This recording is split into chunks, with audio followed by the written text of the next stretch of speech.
Olá, seja bem-vindo à primeira parte da 12ª aula do curso Projeto de Dimensionamento de Fontes Chaveadas, módulo básico.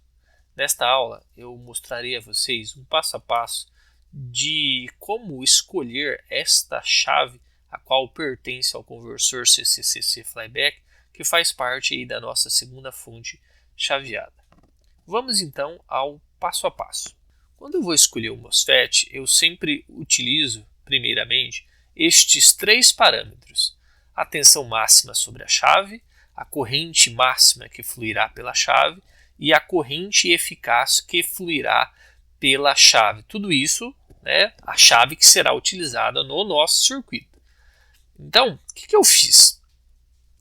Eu montei esta tabela, aqui contendo as três variáveis, a tensão máxima que surgirá sobre a chave no nosso circuito, tensão drain source, de acordo com o projeto do Maticad, 550 volts. Aqui, a corrente máxima que flui entre drain e source do nosso circuito é de 5,357 amperes e a corrente RMS é de 1,956 amperes. Então, estes seriam os parâmetros base que eu devo observar na escolha do MOSFET para a nossa aplicação.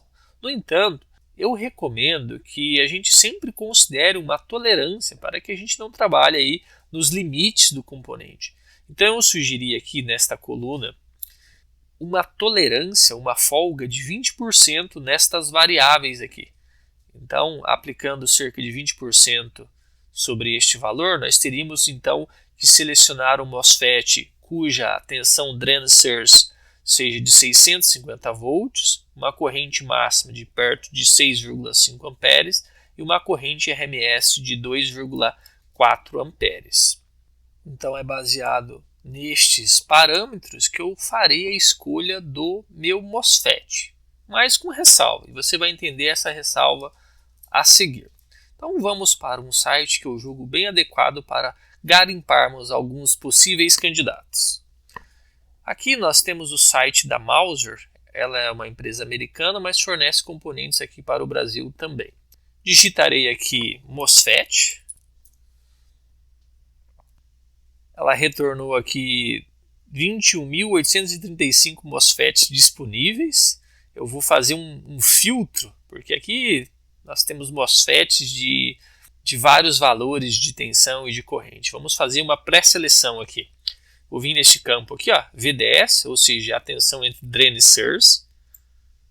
Vou selecionar aqui 650. Vamos dar um apply.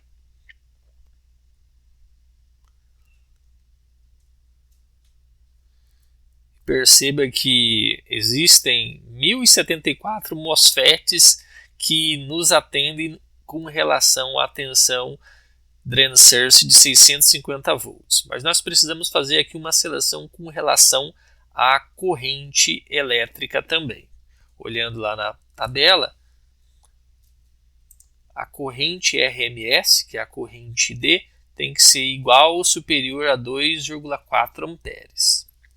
Então aqui eu deveria selecionar 2,5 ou qualquer valor superior. Então, selecionando aqui 2,5 e aplicando no filtro, nós teríamos estes dois MOSFETs. Este com encapsulamento TO220 e este cara aqui eu não me lembro de cabeça qual o encapsulamento, certo? Então, este cara aqui poderia ser um potencial candidato para escolhermos, certo? Mas, infelizmente, ele não está disponível para venda à pronta entrega, certo? Então, nós voltaremos à parte de filtro e selecionaremos outros valores de corrente aqui, ó.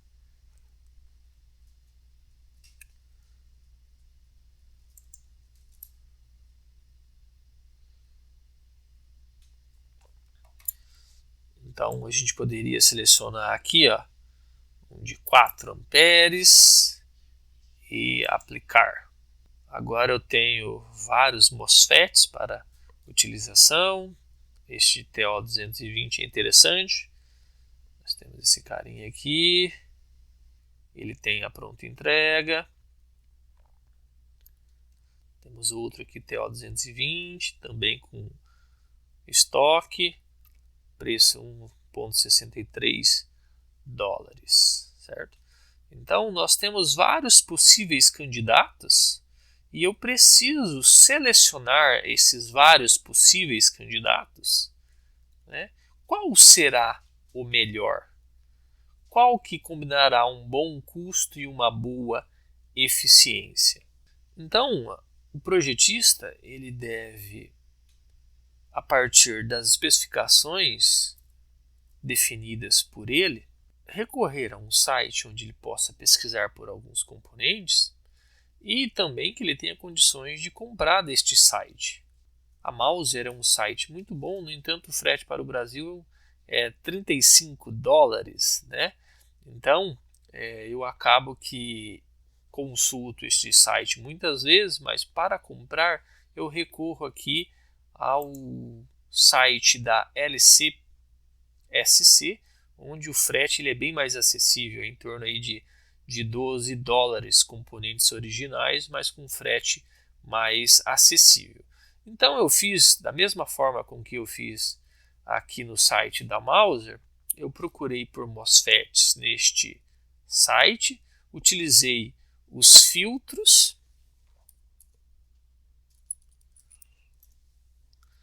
e acabei por selecionar este carinha aqui, ó, MOSFET denominado SL21N65CF. Ele custa 1,47 dólares, mas eu comprei aqui 10 unidades, então a unidade saiu a 1,0856 dólares. É um preço razoavelmente justo, né? Eu gastar entre 5 e 6 reais no MOSFET, né? E eu vou explicar o porquê que eu escolhi este MOSFET, sendo que eu poderia ter escolhido MOSFETs mais baratos e eu resolvi escolher este cara aqui. Então vamos então às justificativas. Quando nós fazemos a pré-seleção do MOSFET, nós usamos esses parâmetros, né?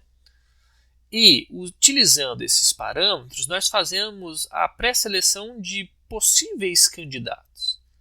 Quando nós escolhemos um possível candidato, este possível candidato, ao consultar o seu datasheet, nos fornecerá muitas variáveis, dentre elas a RDS1, que é a resistência dreno-source que o MOSFET apresentará quando ele estiver no estado ligado, a variável chamada rise time, tempo de subida, e a variável fall time, que é o tempo de descida.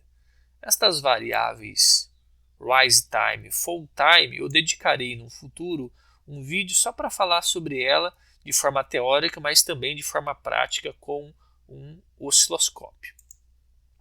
O que importa é, ao escolhermos um componente que nos atenda nestes carinhas aqui, nestas variáveis, o componente a ser escolhido nos fornecerá estas outras variáveis aqui. E a partir destas variáveis eu terei condições de descobrir as perdas em condução do MOSFET e as perdas em comutação do MOSFET. A soma destas duas perdas resultam na chamada perda total do MOSFET. E a perda total do MOSFET implicará muitas vezes numa temperatura tão grande internamente falando que nós teremos que utilizar dissipadores de calor. Então, se eu escolho um MOSFET que tenha estas variáveis muito grandes, nós teremos perdas também grandes que implicarão em utilizar um dissipador também grande. Então, se nós recorrermos, por exemplo, lá no site da Mouser, nós vamos ver aqui que nós temos componentes mais caros, outros mais baratos. Por que eu não escolho, ou por que eu devo escolher esse componente que custa 3,32 dólares, ou não escolher um mais baratinho aqui de 1,68 dólares? Qual que é o motivo de escolher um ou outro? O motivo é o que eu acabei de dizer para vocês. O MOSFET que eu for escolher implicará muitas vezes no uso de dissipador. E se ele tem esses parâmetros muito elevados, significará utilizar um dissipador também maior. E isto fará com que a sua fonte fique mais pesada e mais volumosa. Existe aqui no site da Mouser muitos e muitos componentes que atendem o nosso projeto no quesito destas variáveis aqui. No entanto, muitos dos candidatos levariam a gente a utilizar dissipadores muito grandes, tal como este daqui. Aqui é um dissipador 10 por 50, a altura de 25 milímetros. Então, se eu escolho um MOSFET que não tenha estes parâmetros muito legais, isto implicará em utilizar muitas vezes dissipadores maiores, que são mais volumosos e mais pesados, e portanto a sua fonte ficará mais volumosa. Então, você, projetista, tem que aí procurar o melhor custo-benefício. Um componente que não seja tão caro, porque quanto melhor, no sentido de menor esses caras aqui, mais caro é o componente. Então você tem que fazer aí um bom custo-benefício. Eu escolhi um componente que não seja tão caro, mas que tenha estas variáveis bem pequenas, porque isso significará menor perda e, portanto, menor volume de dissipador. Então, para este projeto, eu já tenho alguns dissipadores disponíveis e eu escolhi, isso aí é uma escolha do projetista, utilizar este dissipador aqui, este carinha aqui. Quando comparado com o mais grandão, a diferença de tamanho. Então, eu quero utilizar este dissipador aqui, que é relativamente barato, R$3, né? Este aqui, esse aqui, mais de R$10, esse carinha aqui. Então, às vezes você quer economizar no MOSFET, mas acaba comprando um dissipador muito mais caro. Então, às vezes não compensa. Você aumenta o tamanho da sua fonte, aumenta o peso da sua fonte e economiza de um lado no MOSFET, mas aumenta seu custo no dissipador. Então, pelo fato de eu querer este cara aqui, utilizar este cara aqui, eu então escolhi um MOSFET um pouco melhor do que outros, pagando um pouquinho mais caro, mas tendo a possibilidade de utilizar um dissipador menor. Então, o MOSFET que eu escolhi, ele apresenta estas variáveis aqui bem interessantes. RDS1 legal, T-Rise legal e T-Fall legal. Mas você vai perceber que, principalmente nesses dois quesitos aqui, o MOSFET escolhido, ele suporta um valor muito maior do que esses caras aqui. Por quê? Eu priorizei utilizar um dissipador menor. E para utilizar um dissipador menor, eu preciso escolher um MOSFET que tenha menor RDS-on, TR e TFOL. Isto implica obrigatoriamente, você pode olhar certeiramente, se um MOSFET conduz uma corrente muito grande, certamente ele terá uma resistência RDS-on bem pequena. E se ele for de uma boa qualidade, ele também terá um T-Rise pequeno e um T-Fall pequeno. Mas isso aqui não é via de regra. Ele pode ter um RDS-on com resistência bem baixa, mas esses caras não tão legais. Mas eu escolhi um MOSFET que tenha um RDS(on) pequeno, mais um Rise Time pequeno e um TFOL pequeno. Então eu vou mostrar para vocês agora a minha escolha. Aqui no datasheet do componente que eu escolhi, nós podemos tirar algumas informações bem preciosas, mas hoje nós iremos nos ater àquelas 3 variáveis que eu mencionei. A primeira delas trata-se do RDS(on), que seria esta variável aqui. Os valores presentes é para a condição de temperatura ambiente de 25 graus Celsius. E ele nos informa que, para esta condição, tensão entre gate source 10 volts e corrente de dreno de 10,5 amperes, alguns dos componentes testados tiveram uma resistência de em torno de 150 mili, mas outras unidades tiveram uma resistência máxima de 180 mili. Qual dessas utilizar? Por ser conservador, eu vou utilizar aqui o pior caso, porque eu não sei se no lote que virá para mim terei componente de 150 ou de 180. Então, na dúvida, eu vou considerar aqui o pior caso. No entanto, este valor aqui é para esta condição, mas isso não será verdadeiro para a nossa fonte chaveada, porque ela operará numa temperatura ambiente diferente e numa temperatura de junção também diferente, que são outros parâmetros que nós deveremos observar. Então este cara aqui, ele não é absoluto, ele será maior do que esse, na verdade, porque nós precisamos corrigi-lo utilizando este gráfico aqui, ó, o qual trata da resistência RDS(on) quando eu considero aqui a temperatura da junção, ou seja, a temperatura lá da pastilha de silício que está dentro do nosso MOSFET. Então a resistência RDS(on) ela também depende da temperatura interna.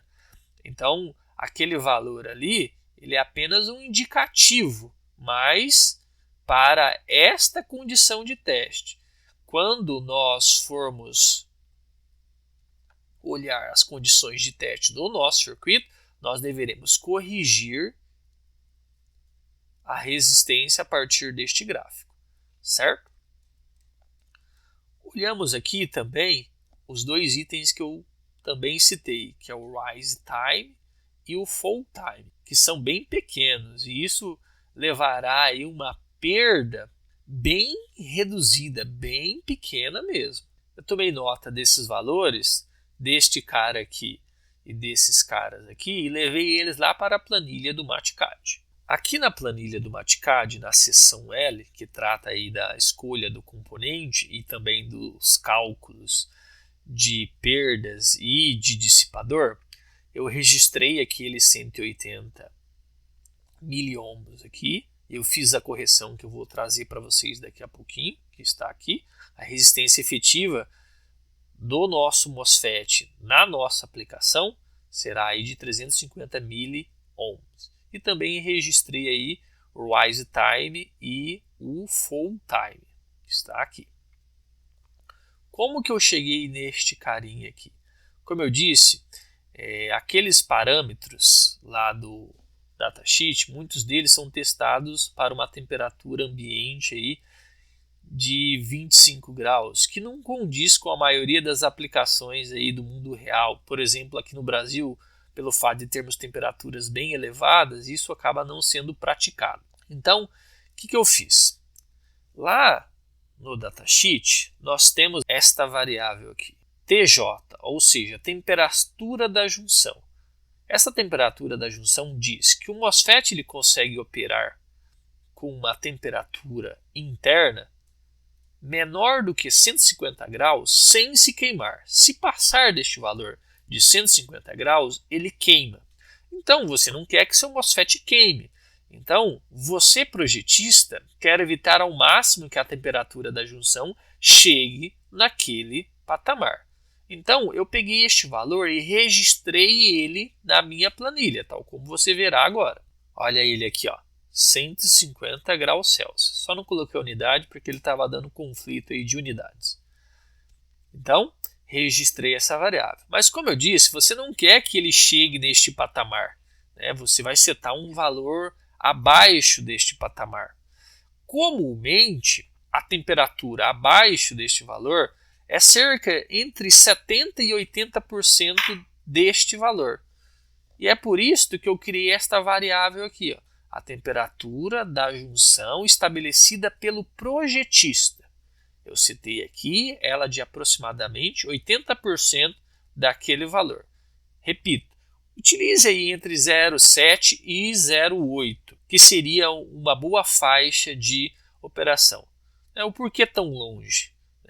Essa diferença aqui de 30 graus ela é uma margem de segurança em virtude das perdas transitórias que farão com que rapidamente a temperatura do MOSFET internamente suba para valores mais elevados. Então, se você utilizar entre 0,7 e 0,8, que corresponde entre 70% e 80%, você estará seguro, né, tanto para o regime permanente quanto para o regime transitório aí de operação. Então, eu estou dizendo que a temperatura da junção de operação será tolerada a um valor máximo de 120 graus. Foi baseado neste valor que eu recorri ao datasheet e retirei qual que será, então, considerando esta temperatura da junção, a minha resistência efetiva. Então, este gráfico aqui, ó,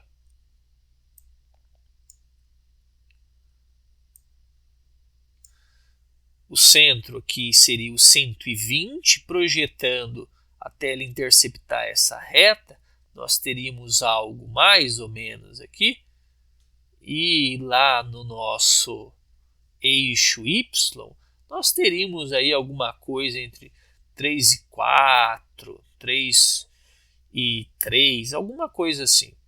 Mas como eu não tenho certeza absoluta, eu irei estipular um valor um pouco a mais, 3,5. Eu sei que não é 3,5, mas estou sendo conservador. Esse valor de 3,5 eu registrei lá na planilha do Maticad, que seria este parâmetro aqui, ó. Certo? Então eu colhi este parâmetro após definir qual que é a temperatura máxima que você projetista irá tolerar para a temperatura da junção. E foi a partir então deste valor que eu cheguei a este, e então peguei aquelas equações lá do arquivo Word e trouxe elas para o Maticad. E aqui nós temos as perdas em condução e aqui as perdas em comutação, totalizando a perda de 1,803 watts. A partir destas perdas, o que eu fiz? Utilizando esta expressão aqui, eu calculei qual que seria a temperatura da junção se eu ligasse o meu MOSFET na minha placa sem dissipador de calor. Se este valor aqui ele exceder o valor estabelecido pelo projetista, que é 120, significará que você precisa de dissipador. Neste caso, nós precisaremos de dissipador e eu tratarei do projeto do dissipador na aula que vem. Mas eu irei agora detalhar este termo aqui que eu utilizei nesta expressão e também este outro carinha aqui. Então, a temperatura da junção ambiente deste cara é de 80 graus Celsius por watt e ele também veio lá do datasheet do meu componente, que seria esta informação aqui, para este encapsulamento, seria esta informação.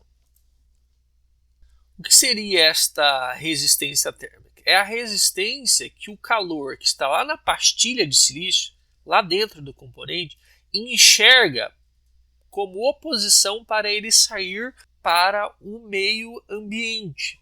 Então, esta oposição para este componente é de 80 graus Celsius por watt. Eu peguei este valor aqui e registrei ele aqui na planilha, 80 graus Celsius por watt.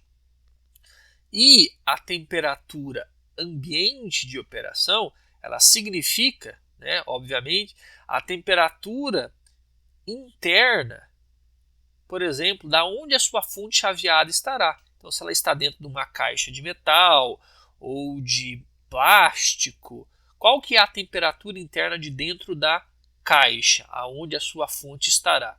Então, eu estipulei aqui um valor de 60 graus Celsius. Mas é importante dizer que isso aqui é um valor que atenderá boa parte das fontes chaveadas. Mas esse valor, depois que você constrói o seu protótipo, você deve medir para ver se de fato a temperatura ambiente está próxima deste valor aqui. Então, foi baseado neste item e na perda que eu tenho no meu MOSFET que eu cheguei a esta estimativa da temperatura interna do nosso MOSFET. Então, acabei de ver aqui que é 150, né? Tá errado o comentário aqui. Então, de fato, eu precisarei utilizar aqui um dissipador, mas isso eu discutirei na aula que vem.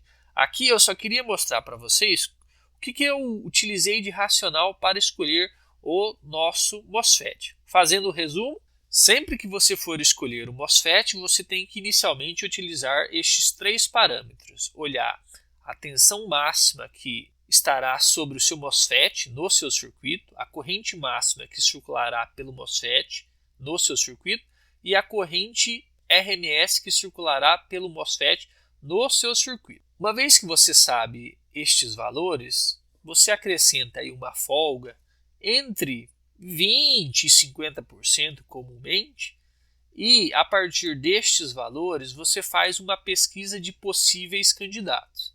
Mas tenha em mente que os candidatos que você for escolher, por vezes, precisarão de dissipadores muito grandes, porque eles podem não ter estes parâmetros tão legais, e estes parâmetros influenciam nas perdas, e, portanto, você precisará de um dissipador maior.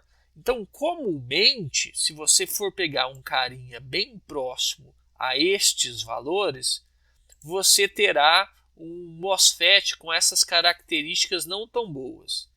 Principalmente esse cara aqui. Esses outros dois, você poderá ter MOSFETs bons nesta faixa aqui de tensão e corrente, mas a resistência será bem ruim mesmo. Deixa eu preencher aqui a tabela e já mostro para vocês como ficou.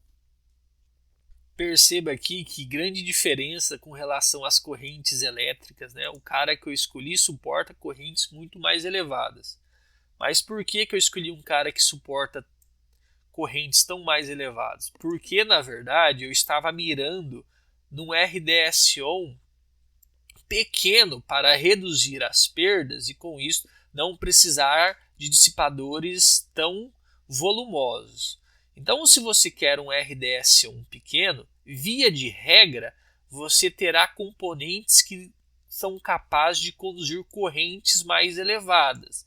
Se eu pego um MOSFET que tivesse correntes nestes valores, certamente o RDS-on deles seriam muito elevados, e isso faria com que eu tivesse que utilizar dissipadores bem volumosos. Então, eu procurei um MOSFET que atenda isto. Mas, mirando no futuro, que é a próxima etapa, como escolher o dissipador, eu já, se ligando nisso, escolhi um componente que tivesse estas variáveis pequenas. E então, eu tive que, obrigatoriamente, para ter este cara pequeno, tive que escolher um MOSFET que suporte correntes mais elevadas. Porque quanto maior a corrente que o MOSFET suporta, menor será a resistência RDS-on e, portanto, menos perdas.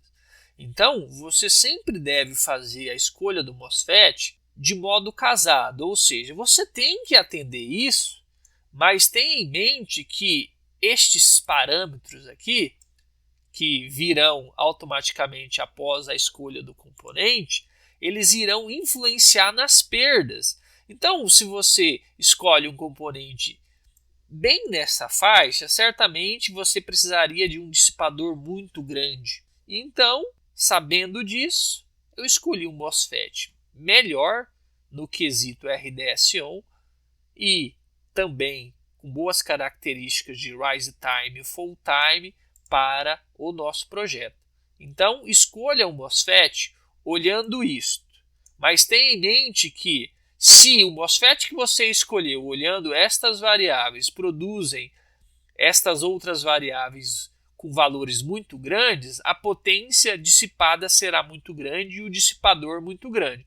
Então, eu acabei que, sabendo disso, eu optei por MOSFETs que já tenham RDS(on) baixo, com bom rise time e fall time, que significará perdas bem reduzidas e, portanto, dissipador pequeno. Isso aqui é um tema meio espinhoso de se tratar, mas eu espero que tenha contribuído para que você entenda aí. E se você tiver alguma dúvida, eu peço que você deixe aí nos comentários, que na medida do possível eu irei respondê-lo.